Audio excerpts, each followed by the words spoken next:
Hi, welcome back to Thrive America. I'm your host, Brent Brooks, and I'm joined by J. Mark Walker, Mr. Alan Urick, Prince Nair, and joined by business coach, action coach, CEO and co-founder of Axiom Franchise Advisors, PR expert, Russell Fair, Chris Spears.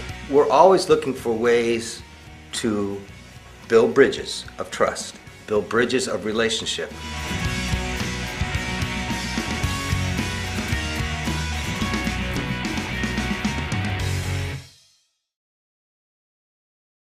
During the year from domestic or qualified foreign corporations. The end. Oh, Wendy! Do you think my lemonade stand should become an S corporation?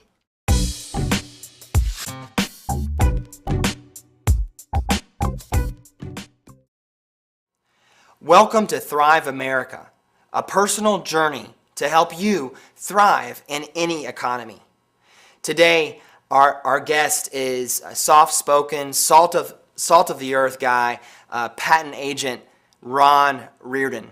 In Ron's first segment, he's going to share with us what's been his biggest business mistake and what he's learned from this mistake. In our second segment, Ron is going to reveal some powerful business building principles that can help you thrive in this economy. Some of the things that he's applied in his business that he has seen really work. And finally, in our last segment together, Ron's going to kind of let me cut loose a little bit and learn about this confusing world of what it takes to get a patent, and also share with us some great systems that Ron has set up to qualify his potential clients. Some great tools, some great free tools that he's implemented. So sit back and relax and enjoy your time with Ron Reardon. Hi, welcome back to the set of Thrive America. I'm your host, Brent Brooks, and joined by patent agent Ron Reardon. Ron, thanks so much for being a guest here on Thrive America. Hey, Brent, it's really good to be here. Your industry is so fascinating, and there's so many different aspects to it that I want to jump right into it, but I think we're going to wait for a couple segments later to kind of get more into the nitty-gritty of what you do. Okay. And we recently had Dave Savage, who is in charge of the Inventors Society. Is that right? It's the Inventors Associates of Georgia. Inventors Associates of Georgia, which you were former president of. That's correct. So your world is working with inventors and ideas, and what you do is you put patents on those concepts. Is that right, Ron? Or can you share with us a little bit more about what you do before we jump into some other things? Yeah. I'm a patent agent with the Patent and Trademark Office, and when somebody comes to me with an idea, the first thing I tell them to do is everything free that they can do before they spend any money. And I've developed a 41 questionnaire that allows an idea to be evaluated by the inventor. They self-assess it on those 41 dimensions, a scale of 1 to 10.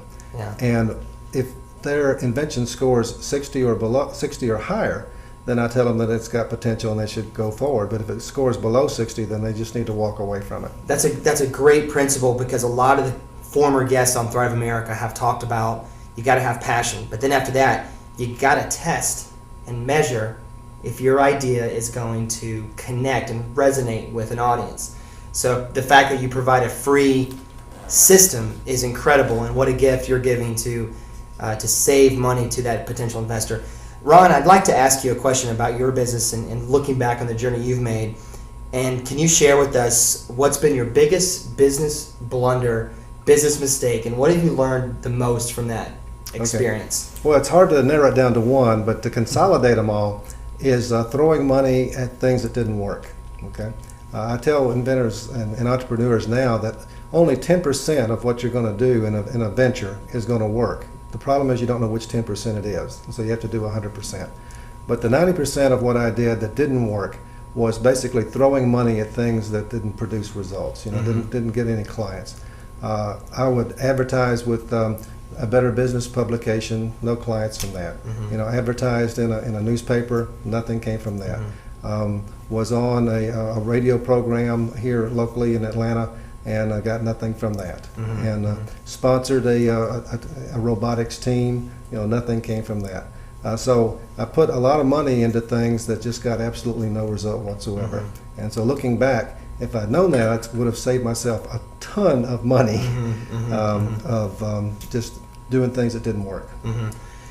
So from those experiences, what do you, it sounds like you were advertising and spending money. What have you learned particularly about advertising that you could share with us?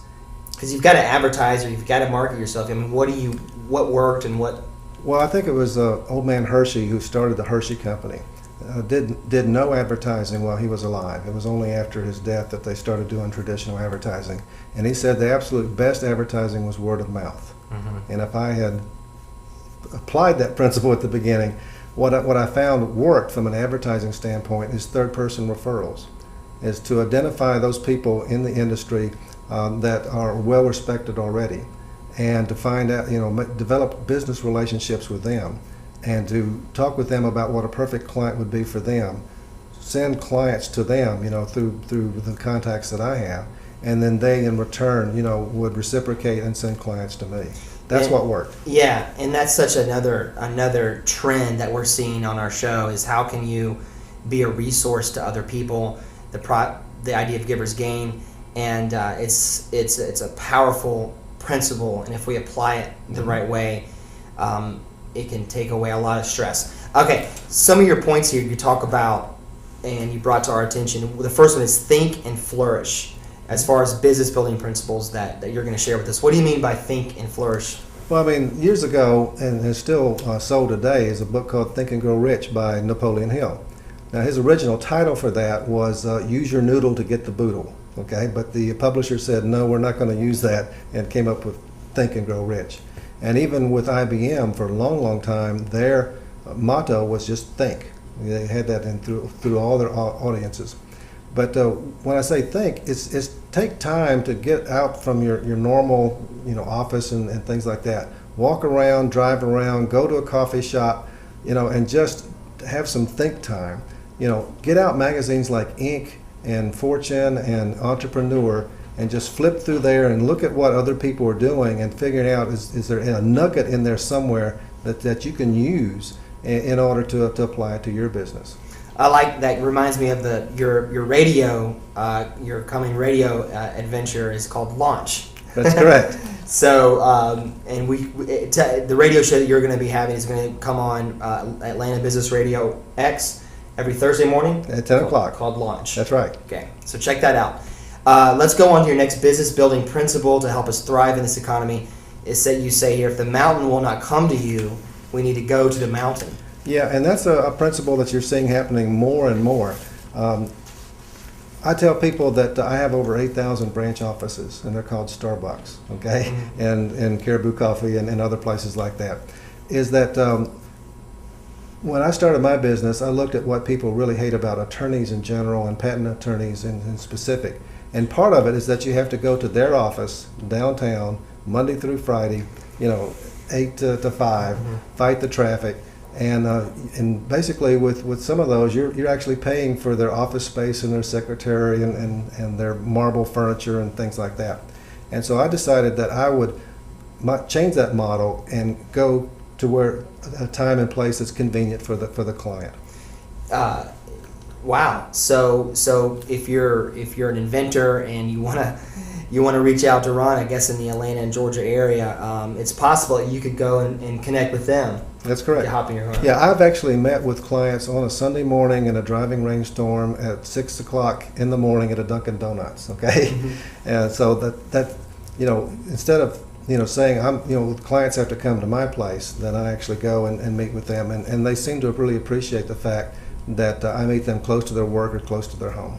That's great. Again, you can send them that questionnaire to kind of help qualify their idea. And then I guess the next step is actually meeting with them and then figuring out the process. Yeah, because with the questionnaire, about 50% of the people that I send the questionnaire to, that I email it to them, never call me back.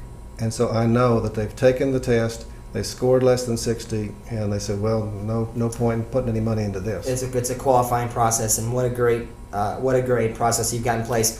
You've got some great points, Ron. In the next segment, we're going to go over some of these, and then we're going to get into more about what you do and what problems you solve mm-hmm. as a patent agent. So we're going to bring Ron right back here on Thrive America.